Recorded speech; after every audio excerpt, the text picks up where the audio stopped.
اگر تیلی بڑھ چکی ہو تو کیا استعمال کرنا چاہیے؟ یہ کیس عزم تحال کا ہے، تحال کا بڑھ جانا، سپلین بڑھ جاتی ہے۔ ایسی صورت میں ایک بہت ہی شارٹ کٹ بڑا ہی آسان نسخہ نوٹ کر لیں۔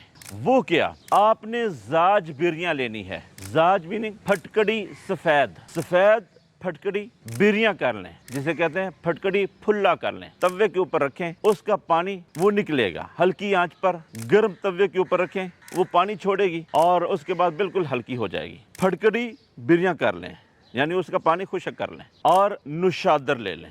جتنی پھٹکڑی ہو اتنا ہی نشادر لینا ہے آپ نے، دونوں چیزیں برابر وزن۔ اگر 10 گرام پھٹکڑی ہے تو 10 گرام نشادر، 20 گرام پھٹکڑی ہے تو 20 گرام نشادر لے لیں، دونوں چیزیں برابر وزن پیس لیں۔ اور کالی مرچ کی مقدار دن میں 4 سے 5 مرتبہ استعمال کرنا شروع کر دیں، کچھ نہ کچھ کھا کر یہ استعمال کریں تو زیادہ بہتر ہے۔ چند ہی دنوں کے اندر بہت ہی اچھا رزلٹ ملے گا۔ اس کے ساتھ ایک اور نسخہ آپ کو بتاتا ہوں، اگر آپ وہ بھی یوز کریں تو بہت اچھا رزلٹ بن جائے گا۔